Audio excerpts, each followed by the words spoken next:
In the rarefied air of the ultra-wealthy, signaling wealth isn't about flashy logos or gaudy displays. It's a subtle dance where the art of understatement speaks volumes.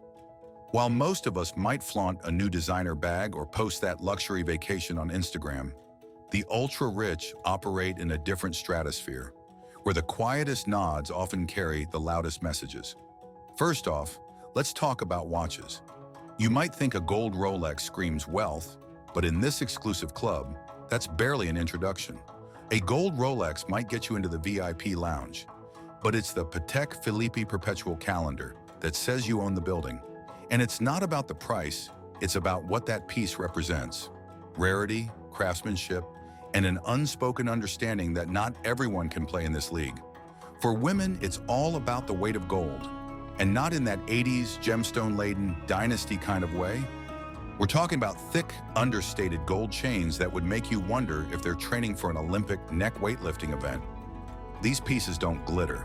They gleam with the kind of confidence that says, I don't need to try. Then there's the Range Rover situation. When you drive one, you're already saying you've arrived. But if you own the ultra-rare SV Burford Edition, one of only 10 in existence, you're not just arriving. You're already seated at the head of the table, waiting for everyone else to catch up. This isn't about getting from point A to point B. It's about letting everyone know that even the journey is exclusive. Let's shift to Manhattan, where wealth has its own lexicon.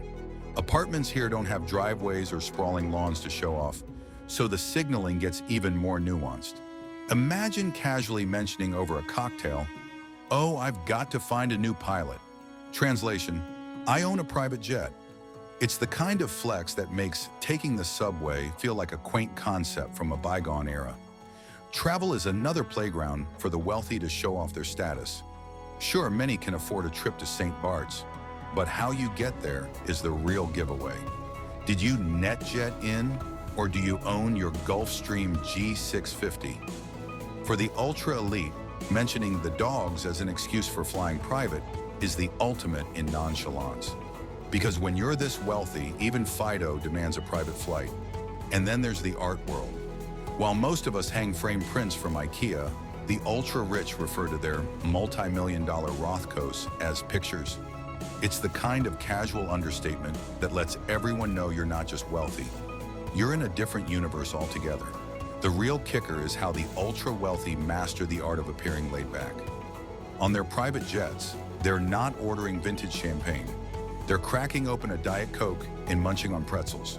It's the ultimate power move, showing that this life is so normal to them, they don't even have to try. Contrast that with the rest of us. We might break out the Dom Perignon for special occasions, hoping to capture that one perfect Instagram shot. But for the ultra-rich, the real flex is acting like even the most luxurious experience is just another Tuesday. Ultimately, wealth in this stratosphere isn't about flaunting what you have. It's about pretending it's no big deal. It's the subtle, sly wink that separates the truly rich from the wannabes. And that's a game most of us will only ever glimpse from the outside.